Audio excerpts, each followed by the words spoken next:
Hello. Hello. Welcome, everyone. Here we are for another riveting Saturday noon session of Wondrous Roots, Your Health from the Ground Up. My name is Becky Montrone. I'm a certified holistic health practitioner through the Association of Drugless Practitioners. I have a degree in holistic nutrition. I'm also an herbalist, so we do a lot of fun things around here. We are busy all the time, whether it's herbal formulas coming up with different combinations of things, whether it's topical skincare or things that you ingest to help with health problems and maintaining health. And I see clients in private consultation for whatever.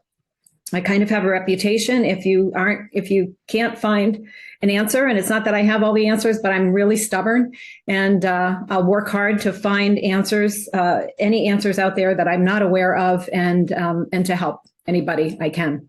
So we are located in Keene, New Hampshire, and our office hours are open door hours. We have a shop here. You can come up and just shop and introduce yourself, say hello. Our 9:30 to 5, Monday through Friday. You can reach us here at 603-439-2603. Also reach out to me from my websites, either wondrousroots.org or shopwondrousroots.com. Those come to my private email and I will get back to you promptly. What else do I want to say?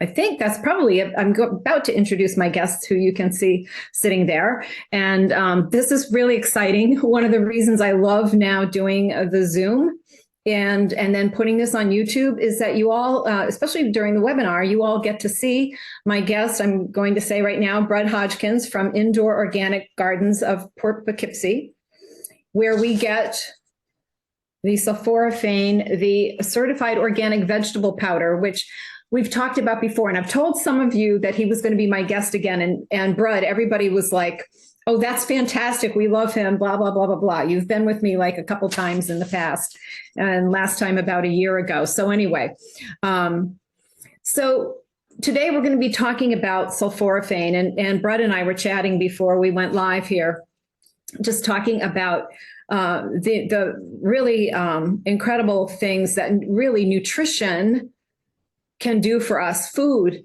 can do for us if we use it properly. And any of those of you who have been with me for any time, you know that is my passion. And I'm going to remind everyone, I want you to just feel free to pepper Brud with questions, comments, whatever. And you can do this a number of ways. You can raise your hand if you want to speak, and I will just call on you like I'm the teacher and you're the student. You can go to the chat and type into the chat, or you can go to the Q&A and type in there. And then I'll be fielding that, Brud, and then things I'll let you know what people are asking or saying or whatever. And, I think maybe like a great place to start is just to, say, what is sulforaphane? I think I'll just go over a brief like intro there so people can kind of see that. It's an organic compound found in certain vegetables, specifically the cruciferous and the brassica vegetables. The classes of vegetables include broccoli, cauliflower, cabbage, Brussels sprouts, and kale. Numerous studies have demonstrated that sulforaphane provides strong health benefits. These vegetables contain a compound called glucophorane, and when we chew or crush these vegetables, a chemical reaction is set off, which creates a phytochemical compound known as sulforaphane. So anyway, because of its amazing antioxidant potential, sulforaphane can protect against a wide range of serious diseases, including heart disease, cancer, brain disease, which we will look at in more detail soon. It can help protect you against a range of serious diseases and illnesses by neutralizing and even reversing the damage done by the free radicals we encounter on a daily basis. I talk about that all the time. Sulforaphane can also have an anti-aging effect on the skin and internal organs, helping you look and feel better for longer. So welcome, Brud. I thank you. You are a very busy man. I really appreciate your taking time out on a Saturday afternoon to join me here and talk about this really wonderful subject of sulforaphane. Thank you. Great to be here. At my age, great to be anywhere. What is your age, Brud? 78. You look great. You're in Florida, right? Aren't you in I Florida? am. Yeah, Yeah. it's cold. It's cold here. 70 degrees. Oh, really? So, yeah. No, but I'm I'm originally sorry I'm for you. originally from Maine, actually from the Sugarloaf area. So it's single digits up there now, so I can't complain. It That's was right. actually it was 50, 52 this morning, so everybody's complaining about it, but it's fun. Yeah. Well, good. Well, I'm feeling sorry for you. You're there Yeah, I the know. I mornings. know. But I'm I really commute to New York. I'll be back in New York. I go up there a couple of weeks, about 10 days every 6 weeks to hang out at the garden and get in their way. okay. So, Okay, so let's see. How do we want to? First, I want you to tell your story about you and how how your whole life has changed with your emphasis on nutrition. right. So I was hardly a nutrition person. As I say, I grew up in the mountains of Western Maine, and we ate well, sort of, but we ate a lot of meat and things like that. And so along about 55, 60 years old, 65, it was obvious that my health was declining. And I had a lot of leaky gut issues, headaches, joint pain, the same stuff. Now I was an athlete in school in college too. So I carried some weight. I was 290 to 310. I'm 6'4", and that'll beat you up. And so again, along in my mid 60s, it was obvious I was going in the wrong direction. And I was gobbling, Prilosec and Rolaids and Tums and ibuprofen and you name it. No one had a bigger pill box than me. And I just kept, and it did take care of the symptoms, but it was just getting worse every time they came back. So I started looking into some options, and I came upon this crazy stuff called whatever, eating vegetables, et cetera, et cetera. I mean, how stupid is that, quite frankly? And the more I read, and I ran into this guy, T. Colin Campbell. He's a guy from Cornell University who did this China study, and he was into Whole Foods.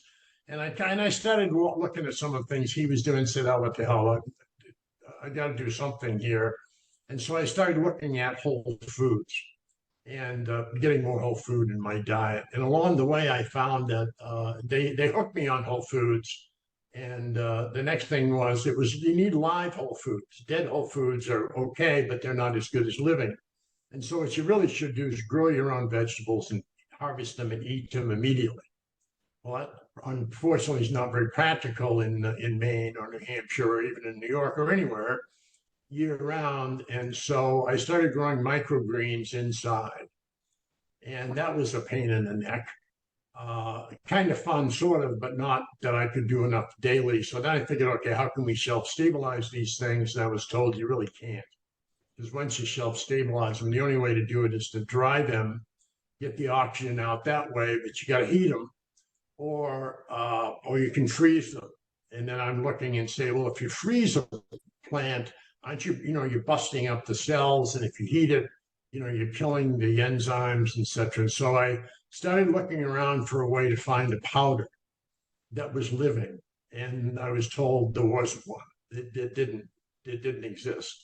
Chemistry and physics tells you that you can't dehydrate a product, take the water out of it without heating it or taking a long time at low temperature.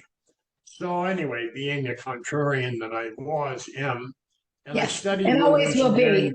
Yeah, I'm the bad one, and I'm kind of on the spectrum anyway, and so I don't take no for an answer well, and I'd studied some engineering over the years ago at University of Maine, so I knew a little bit about physics and chemistry, enough to know that we don't know much about it.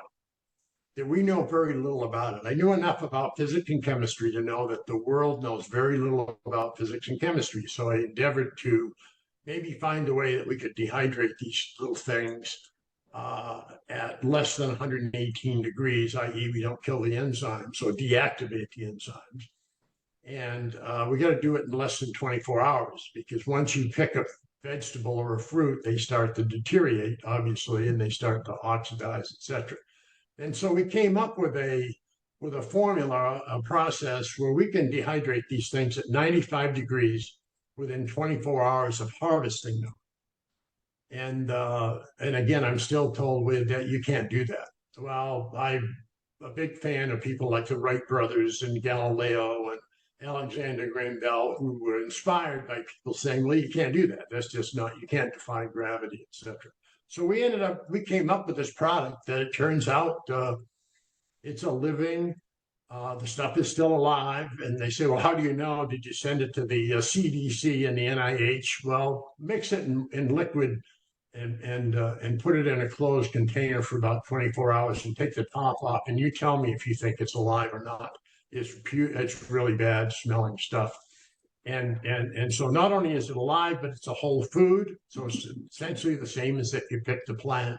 So I started taking this crazy stuff so we started 2014 is when I had my wake up call. I was 69. And so we finally morphed into the powder around 2016. So that's 7 years ago.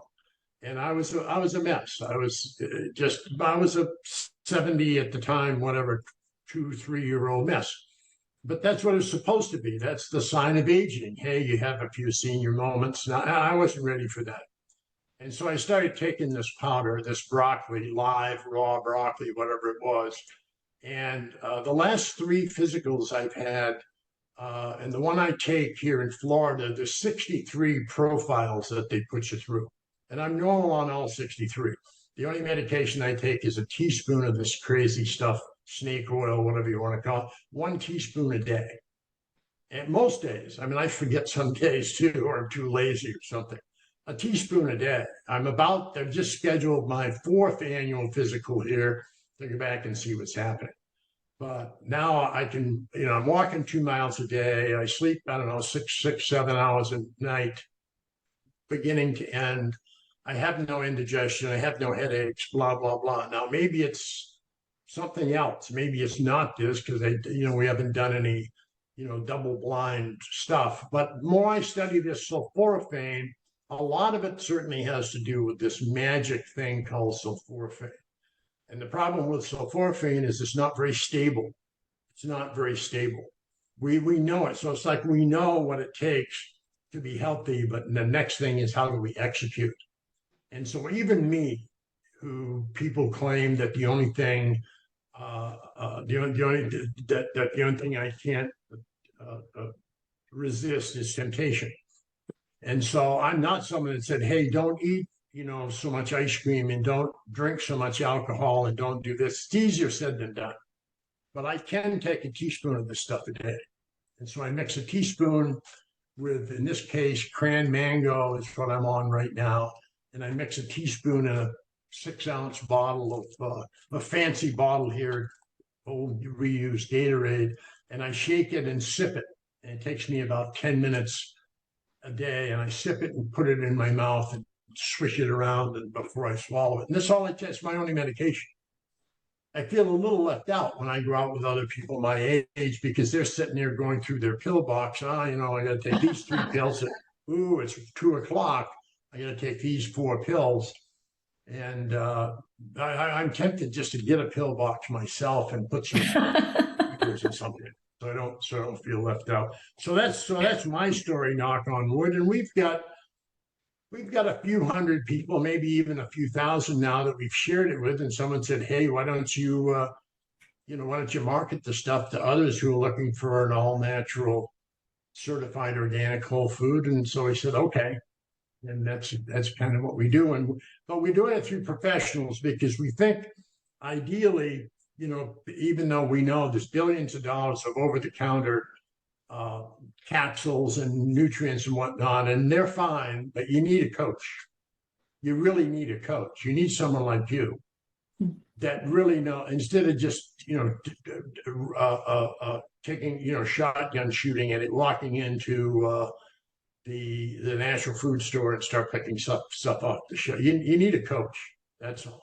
Well, I will say, I like I agree. And sometimes people will just come to me for, would you go over my supplements with me, go over my health and whatnot, and just kind of advise me with regard to that. And my goal is never to foster dependence. Like, oh my goodness, you can't, I like to foster, inspire people with, this is so exciting that this does this for you and this does that for you and all of that kind of thing. But a lot of times, like you say, sometimes people are just taking tons of things because they're concerned about a thing. So they're taking like 12 things for something. They don't need to take all 12. They need to take, something that addresses different things. So that's where I would say someone with my background, I can help with that. But for a lot of people, it's not like they have to just keep coming back to see me to be dependent upon me, but kind of just get that done and kind of look at it and give some guidance there, because it can be, sometimes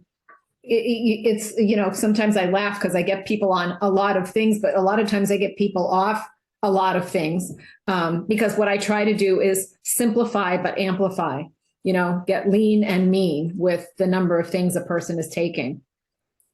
Let me ask you this, Brud. I think it's pretty fascinating. Every time I interview you, I ask you this, but because I just like hearing it again. How you grow this, so this is an indoor garden. I mean, I think that's fascinating. So you're in Poughkeepsie, and you're an entrepreneur, and you've done a lot of other endeavors that are in the Poughkeepsie area and things like that. Correct? I mean, your whole background there. Like, how did this fit with you to all of a sudden, like, oh, I really like this idea. This is good for my health. But how did that morph into this whole indoor gardens where you've got people working for you and they're, you know what I mean, in Poughkeepsie, New York?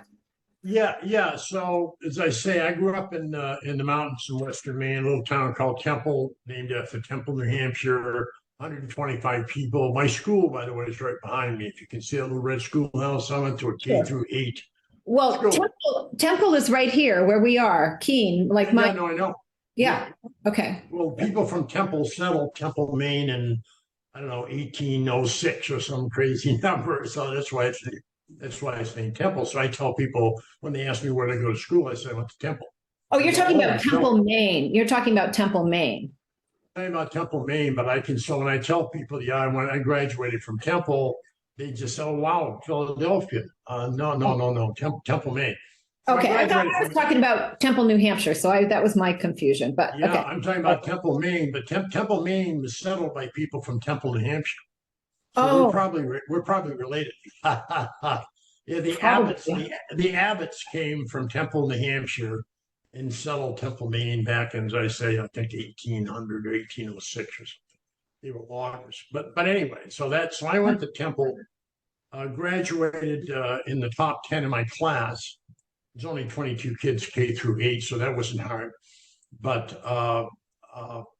and that was it. That's where the whole thing started. Now I did go to high school, which a lot of kids from Temple, Maine didn't go to high school, and I also went to college, which is quite unusual, and for good reason. We're loggers. So anyway, I've always been entrepreneurial. A part of this because I'm not a good employee, and anybody that would hire me, I probably wouldn't want to work for them anyway.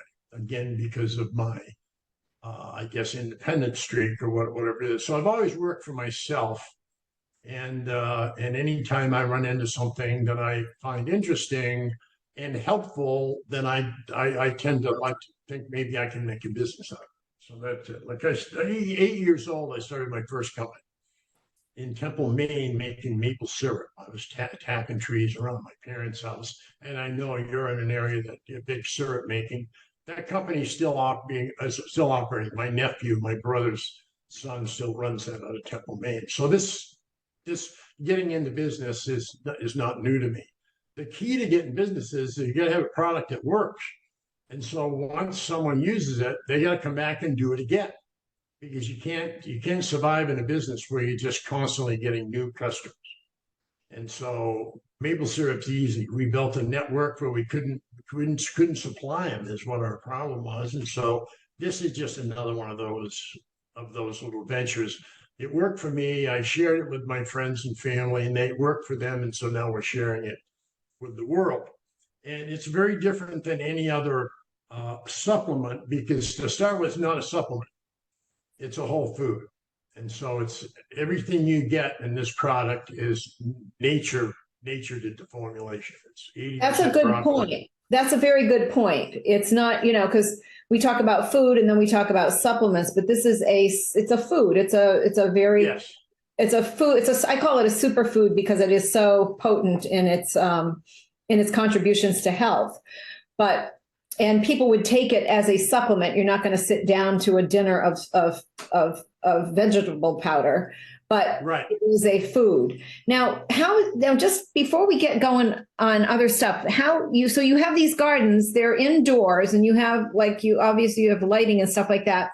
And you harvest these sprouts, these broccoli sprouts, and it's combined with radish sprouts because the radish sprouts complement it. Yes. Yeah. But you do it how soon after planting? It's really fast. It's 10 days. And so once we plant it, we have it for 3 days. They're germinating, and then we take them out of germination 3 days and put them under lights. And it's a totally controlled environment. So most indoor gardens are in greenhouses or some large containment area. Ours are in 16 by 20 foot by 8 foot chambers, basically like a container or something. And so when we say we're more like we grow these things in something that's close to a clean room, because we find that nutrients, for example, one of our secrets, we have 16 different proprietary components of how we grow them, for example. And one of them I'll give you right now is you don't want to water your plants from the top. Plants don't get their water from their leaves. They get the water from their roots. And if you get the top of your plants wet, as they're expiring or evaporating the water, they're also going to evaporate nutrients. And that's why we have such a high concentration. Our vitamin A is 66,000 international units per 100 grams, 66,000. When you pick, the USDA says that mature broccoli has 623 units per 100 grams. Our broccoli sprouts have 66,000. Now, broccoli sprouts or microgreen stage sprouts generally have, the best one we've seen is around 30,000. And that's because they top water. And these are even microgreens. So there's not a lot of people who bottom water. And, oh, by the way, you got to grow them in dirt. You can't grow them in water. So hydroponics. Yes. The great part about hydroponics is you have to add the nutrients to the water because there are no nutrients in water. Right. There's hydrogen and oxygen. You got to add all the other stuff there. And if you do, it's going to be a synthetic, for the most part. You can get organic nutrients, but it drives the price through the roof. So they have to be grown in soil, basically. And when they're grown in soil, you got to water the soil. So we hire a lot of people to bottom water them. We hand water every one of these plants. Now, right now, we can grow 4,000 flats. We just moved into a larger space. We can do 4,000, 10, 20 flats every 10 days. Wow. That's our capacity. Now we're planning to do a lot of this stuff. Yeah. We've recently been working in the sports nutrition and performance business. Yeah. We're working with the NFL, the NCAA, right now, Major League Baseball. Interesting thing, Major League Baseball in the last 4 or 5 years, every team now has a team within the team of sports nutritionists. All 30 Major League Baseball teams have a division called sports nutrition. Now they've had weight training and, we teach people how to hit and pitch and play baseball, but now they've said, wait a minute, maybe performance has a lot to do with your nutrition. So anyway, we've geared up so we can produce a lot of it, but it's still small batch. That's how we do it. But see, that's the thing. That's, I have to say, that's the exact same approach we have here with the things that we do at Wondrous Roots. All of our stuff is done. All our lotions, our creams, they're done in a KitchenAid mixer. I mean, batch by batch by batch, hand put in by, 1 or 2 people. My husband has basically taken over the lion's share, 99% of, he's down in the room making lotion and cream constantly. But it's one person doing this. We count out for each drop, each batch, the 5 drops of Rose Absolute, the 5 drops of parsley, essential oils of parsley. This is not like some mass manufacturing where you're putting in all these crappy things and adding a bunch of water and saying this is good for your skin. We do it. It's done with love. It's done, and if a product doesn't come out just the way we want it, we take it home and use it as a second, but we don't, it's just, it's super important for quality. Yep, you got it. That's the one thing that you don't want to compromise, and so we don't do it. Now, we happen to be in Center City, Poughkeepsie, and so we have access to a lot of labor, and so we specialize in hiring. Our favorites are what we call special skills people.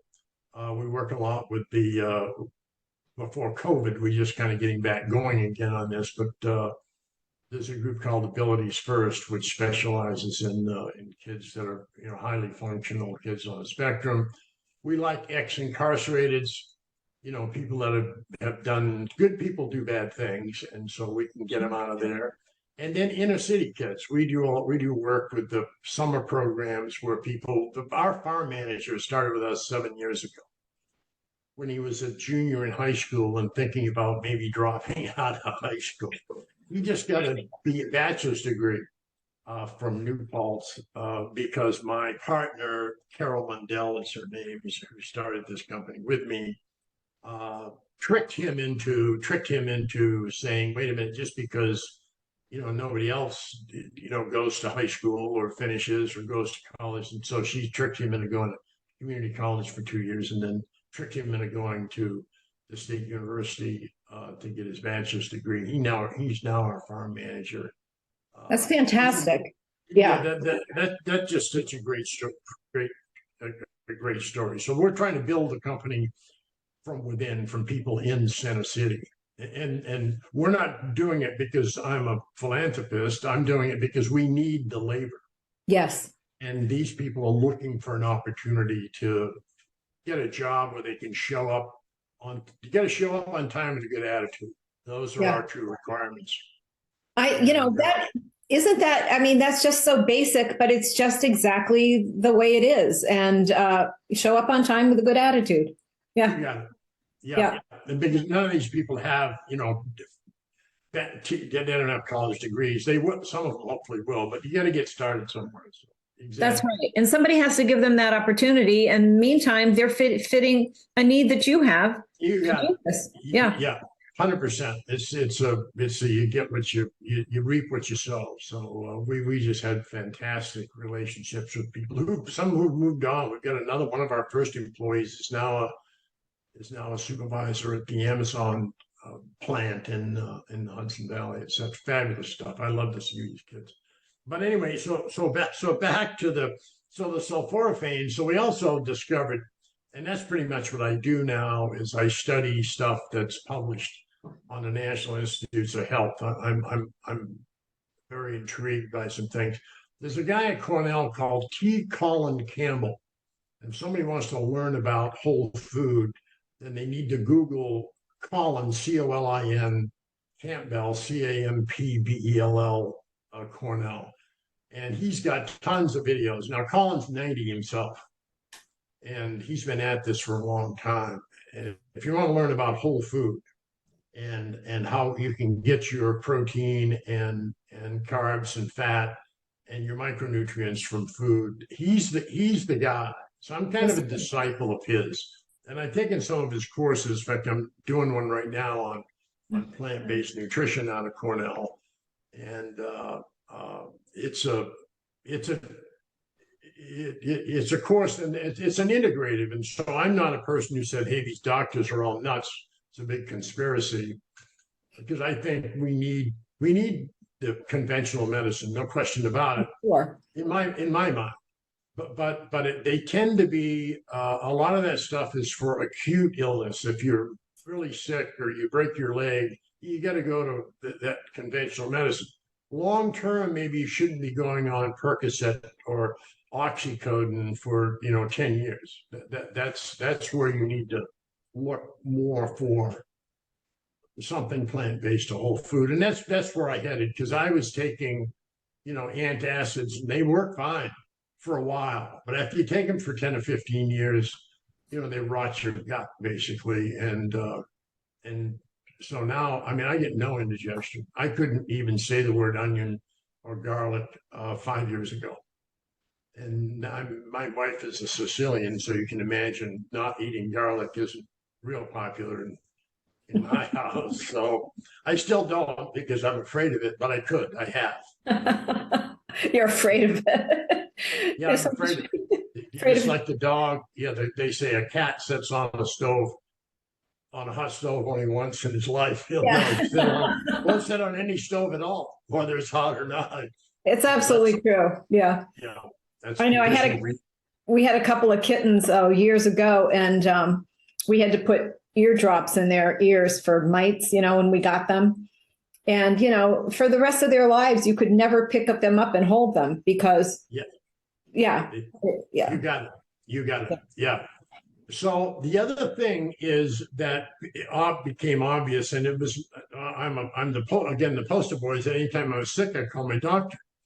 And I had a lot of friends that were doctors, from the business that I was in anyway. And so anytime I didn't feel well, or if I saw them somewhere, I'd say, hey, they'd say, how you doing? I'd say, I get a lot of indigestion. We'll take this. So I was not owning any of my own health. I didn't have any ownership in it. I call someone to fix it. Now I do that with plumbing and electrical work, but you can't do that with health. You got to become engaged. You got to become engaged. Now my wife, as I mentioned, she had Lyme disease back in the 90s, and it didn't get diagnosed until maybe we think 5 or 6 or 8 years after. We lived in Newtown, Connecticut. Sure. Down the street from Lyme, Connecticut. Yeah. And she was pretty sick. I mean, really sick on a couple of occasions. And she's 100 and whatever, 15 pounds. She's little. And she takes about a half teaspoon a day of this stuff and has for the last 6 or 7 years, knock on wood. She hadn't had a symptom. Now, whatever, she hadn't had a symptom.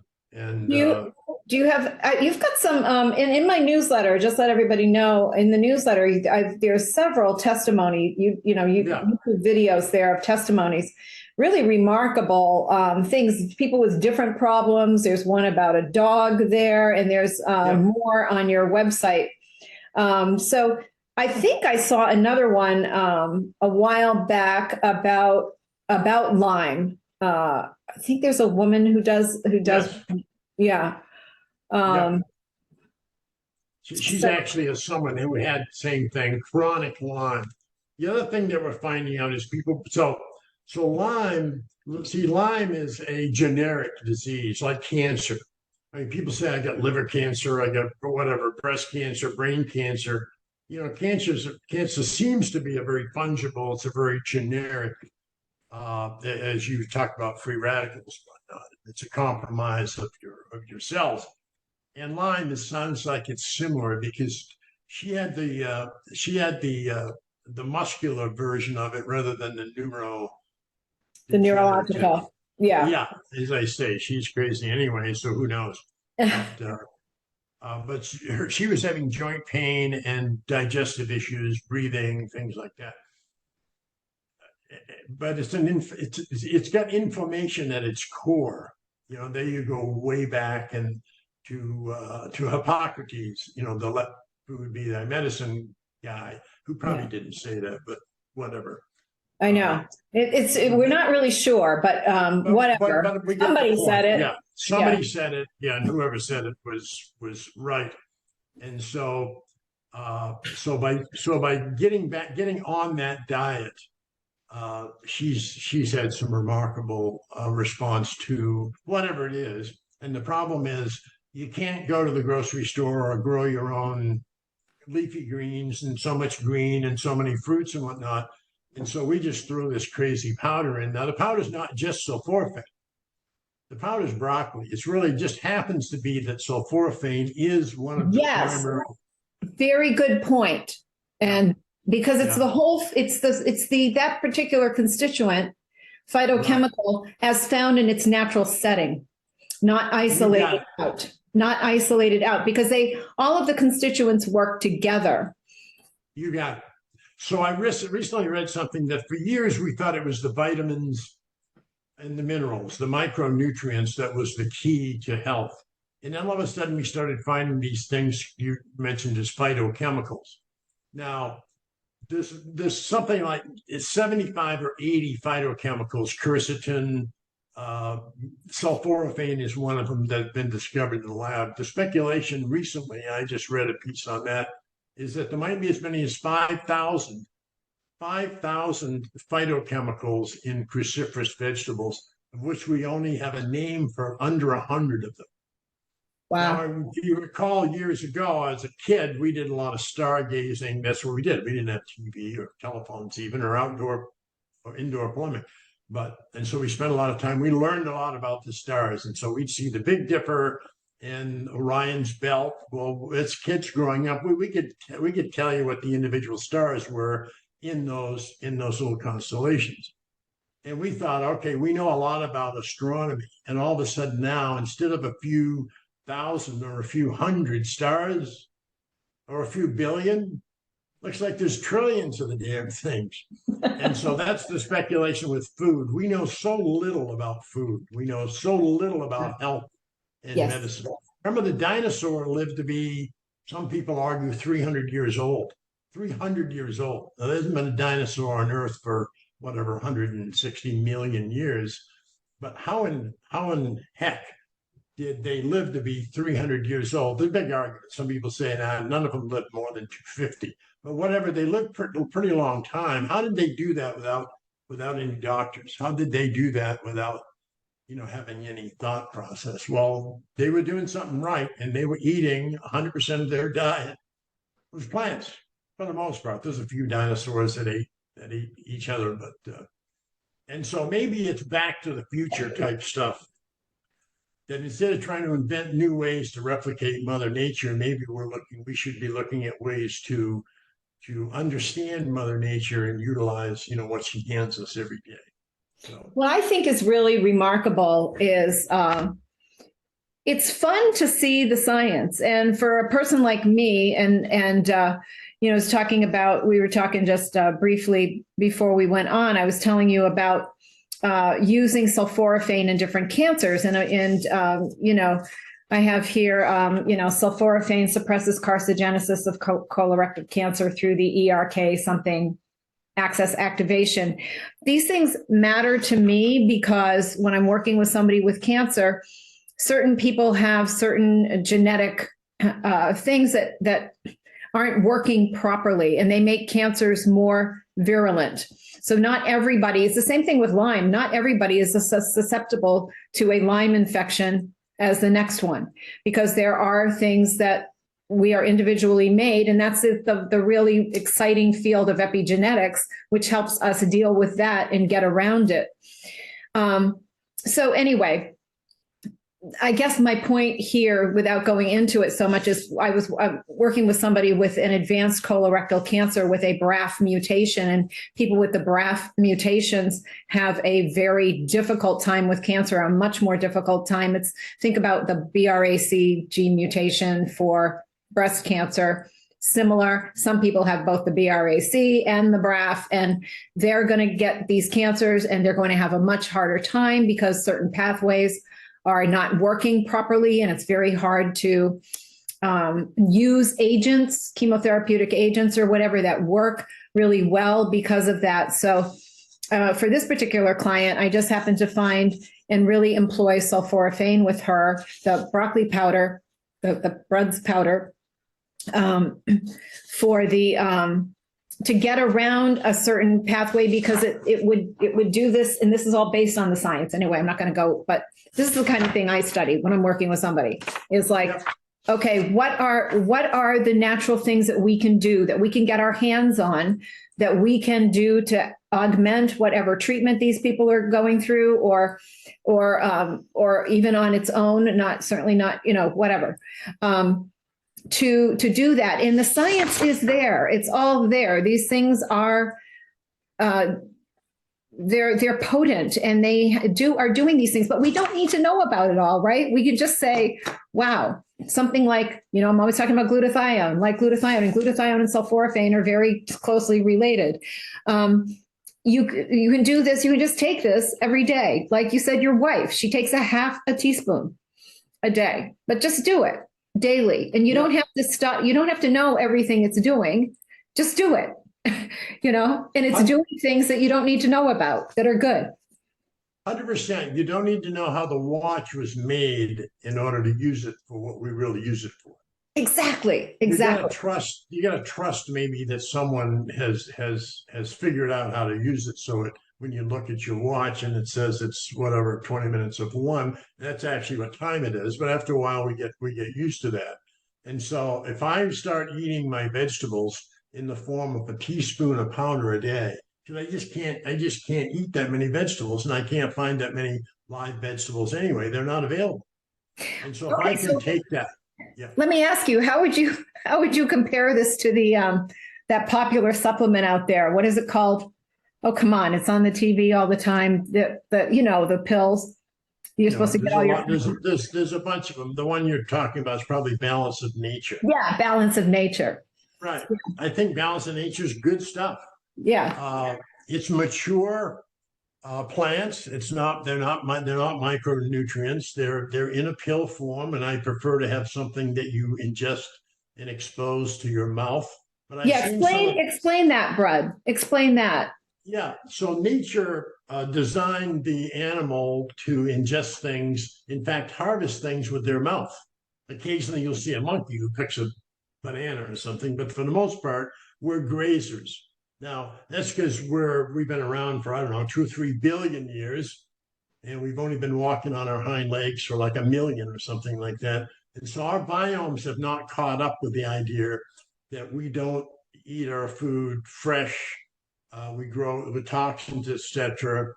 And we don't chew it like the animals do. Wild animals eat their food by picking it, harvesting it with their mouth and chewing it and so on and so forth. And so all our absorption receptors are in our mouth. That's where food was designed to begin the digestive process.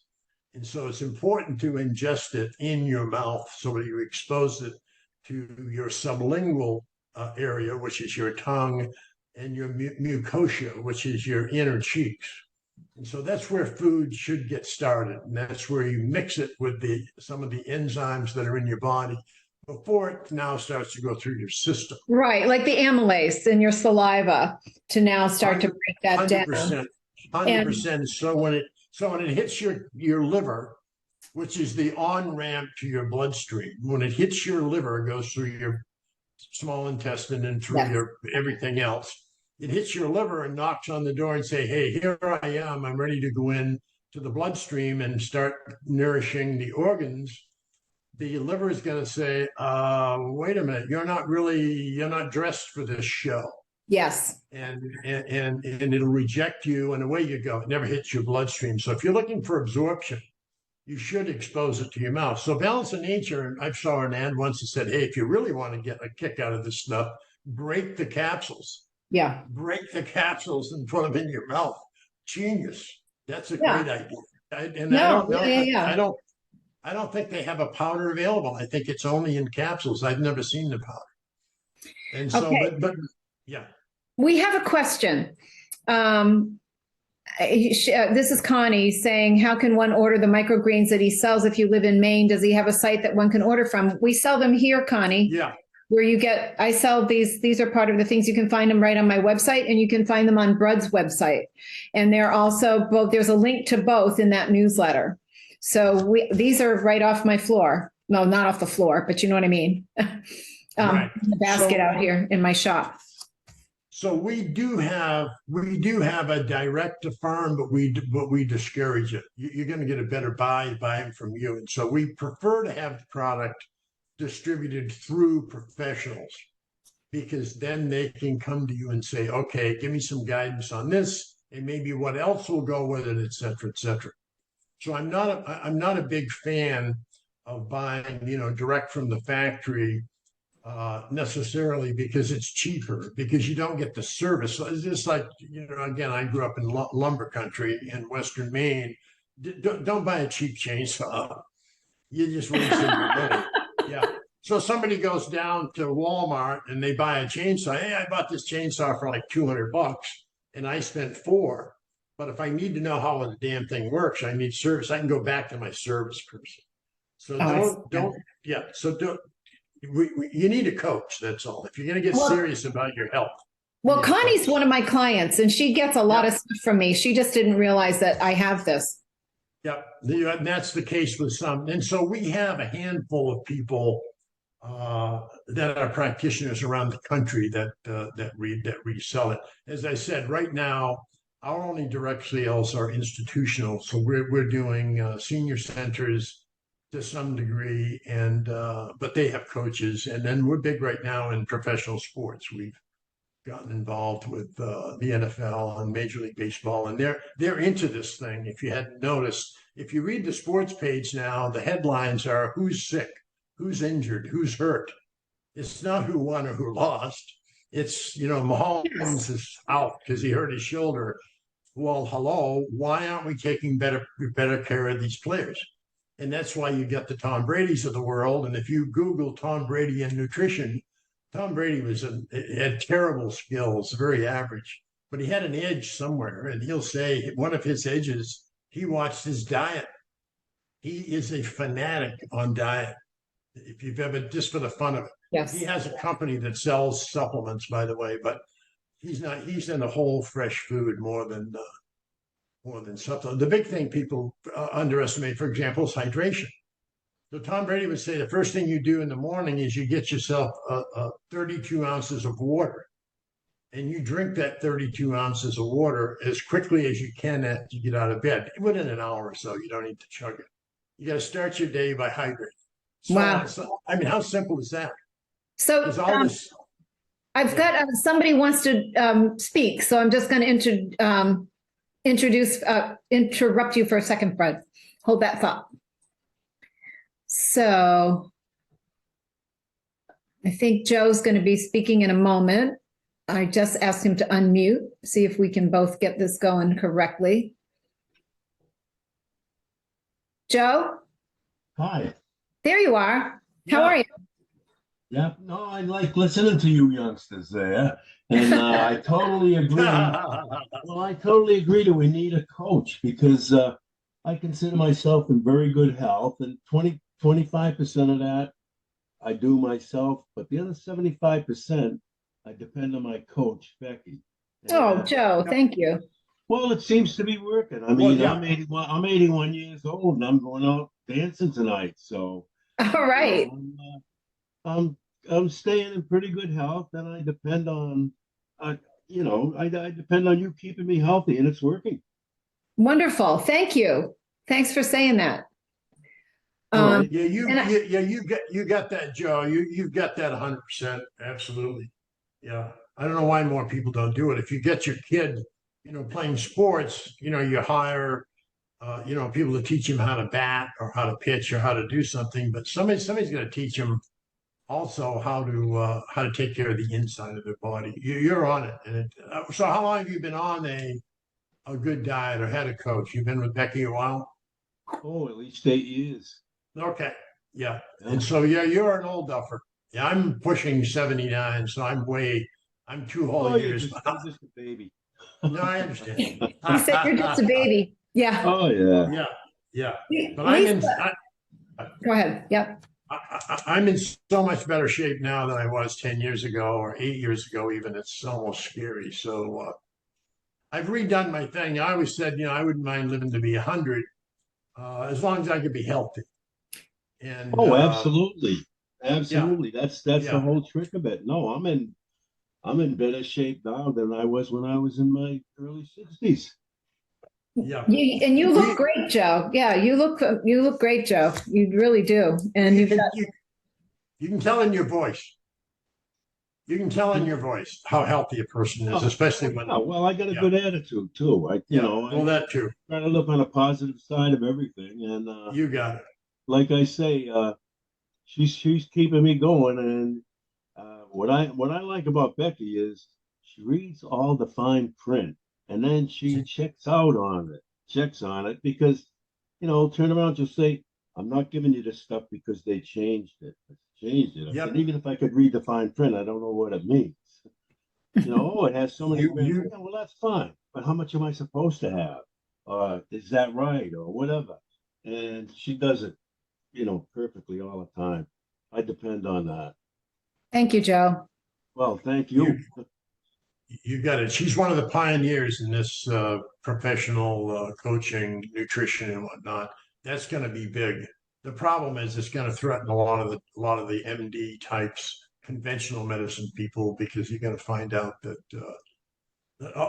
fortunately a lot of them are embracing it. By the way, the integrated medicine is really coming along, and the real good MD will say, "Who's your nutritionist?" They even have nutrition now. The nutritionists are in these practices.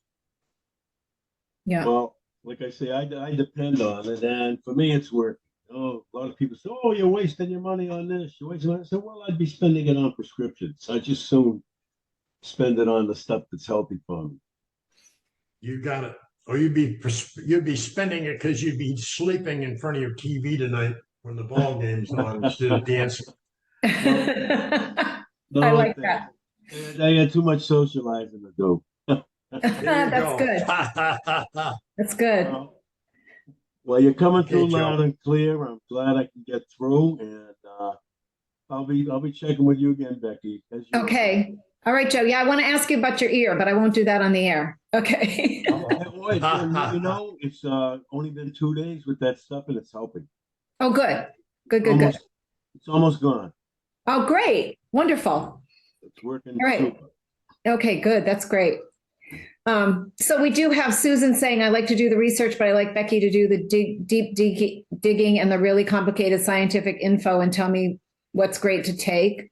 And now we have, what is the best way, Lisa is asking, to store the product, Brud? How do you store it? Do you need to refrigerate this or? No, you want to keep it room temperature, make sure it's sealed. If you put it in the refrigerator, every time you open it, it's gonna collect moisture, and so you should keep it in a room temperature. I also take it out of the pouch. The pouch is a pain in the neck, by the way, but it keeps it stable until you open it. Yeah. So once you open it, you can put it in a little jar of some kind or a container. It's much easier to work that way. But right, it's room temperature, so it doesn't collect moisture.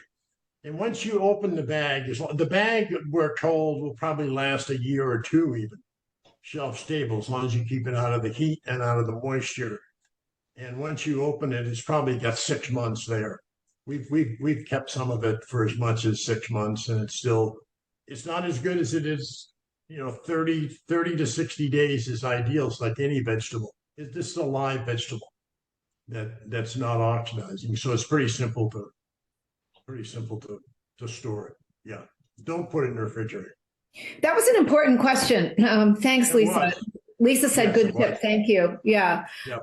That's really important, because especially when people know that something is potent and they want to keep it fresh. People will ask me that about my tinctures. Do we need to put, this in the refrigerator? No, I mean, it's stable in alcohol, and it doesn't, it can get hot, it can get cold, it can do whatever, and it's not a problem, but it doesn't need to be refrigerated. It's not. Yeah. So those kinds of guidelines, because we know certain probiotics, certain things like that, you do need to refrigerate. So it says, what exactly is the product you're talking about to keep it room temp? Yes, the sulforaphane gene. Yeah. Yeah. By the way, that's an excellent question there too, and she may not know that, but she's just hooked a big one here. So we had a test down. We would do some work with it. We have local colleges around Poughkeepsie. Vassar is one of them, and Marist is another. So we had the Marist chemistry department. Organic chemistry came in to do some testing on our product. And at the end of the course, the professor came back and said, we did a sulforaphane test on the finished product, and there's no sulforaphane. I said, wow, 0. And that's because there is no sulforaphane in broccoli until you mix the glucoraphanin with the myrosinase enzyme. It's like a 2-part epoxy. And that comes from the radish sprouts, right? So broccoli has sulforaphane and glucoraphanin in it, as do all glucosinolates, so all cruciferous vegetables. They all have it, but it's not until you mix the two that it ends up being sulforaphane. So think of sulforaphane as two-part epoxy, like a glue, where you put the resin and then you mix it with the binder. But you only have a few minutes. Now, sulforaphane, once you've activated the sulforaphane, it lasts about 90 minutes before it's oxidized, before it's no longer active. And so technically there is no sulforaphane, excuse me, in broccoli until you hydrolyze it, until you so someone said, well, how do you dry it without crushing it and breaking it and mixing the sulforaphane? It's because we dry the whole plant. We dry the entire microgreen. We don't damage them. And so by the time, so they've never been mixed, they've never met, they've never danced as it is. And so until you hydrolyze them and mix them with water, either in your mouth or in juice of some kind, you don't have sulforaphane. And so you can't mix it up and put it in your refrigerator and, sip it. It's got to be added, and you have 90 minutes to ingest it, basically. Ideally, when you mix it, as I mix it in my little jar here, and I sip it, within 10 minutes or so, I've finished it. Now, yeah. I'm just curious, because doesn't the radish part have something to do with this whole thing? Yeah. So along the line, I accidentally ran into something that said, by the way, in the cruciferous vegetable, there are spicy crucifers, and they taste different. Radish tastes different than broccoli, but both bad, by the way. But radish, the taste that you get in radish is the myrosinase. And so by adding radish to broccoli, you increase the active myrosinase by a factor of 4. And so our myrosinase, our sulforaphane has been tested by third parties to say we've got roughly 2 milligrams of sulforaphane per teaspoon. 6 milligrams per teaspoon per 0.04 ounces. By putting the radish in it, we increase that by 4 times. You got 24 milligrams of sulforaphane. But you got to mix it and then consume it immediately. Okay, that's really important to know too. That you do that, yeah. Yes. Yeah. So so Lisa says she's taking hers right now. I was thinking I would do that too, but anyway. Like just take a spoon, let everybody see the face I make when I take it, and just like swish it down, swish it in my mouth with, but I'm not going to do that because who knows, maybe but right. I have a question.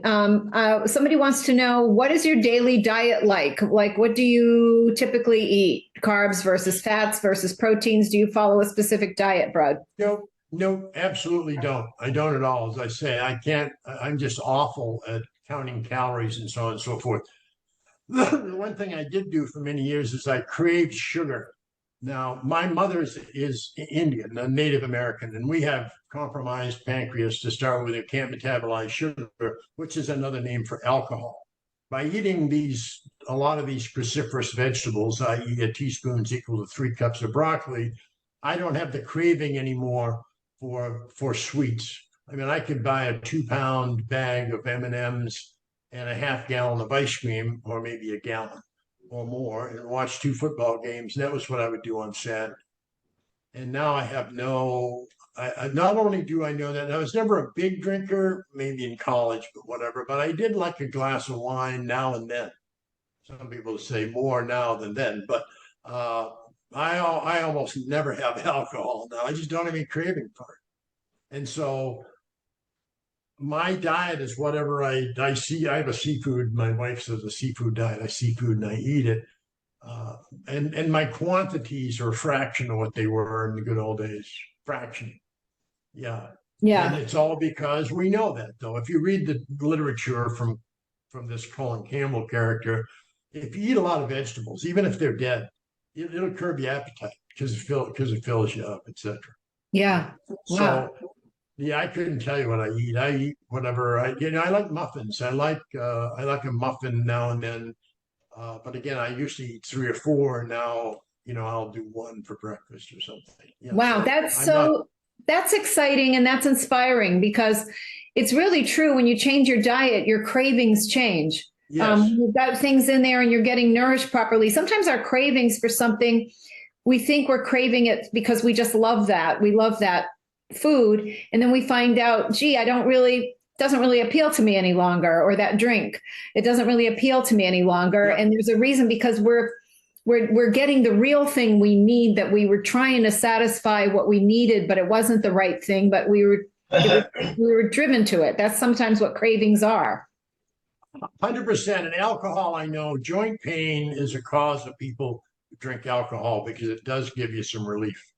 So if you have a couple of glasses of wine or even a good shot of whiskey, it does settle down your joint pain.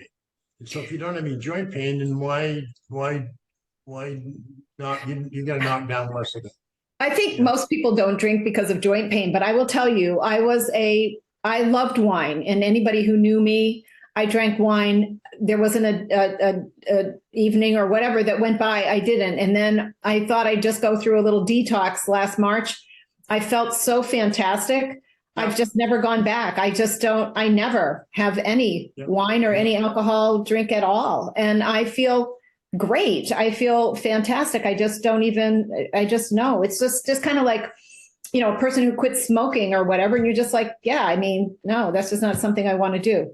And it's really remarkable. And I do think, what I think about you and about Joe is we're talking about people later in life who made changes and, reaped huge benefits in spite of the fact that they're old, that you're older. It's great because, like you said, getting the idea of getting this into the schools, and we're running out of time, and we kind of have, but it's great for another day, but is great. The best thing to do, and I say this to people, if you can get kids from the youngest age up from the womb, ideally, what a difference.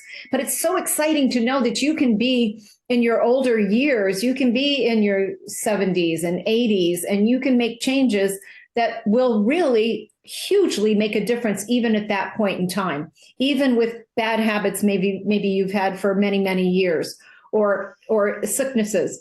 And I think it's just it's so great. And that's what I always say. And that's kind of my byline.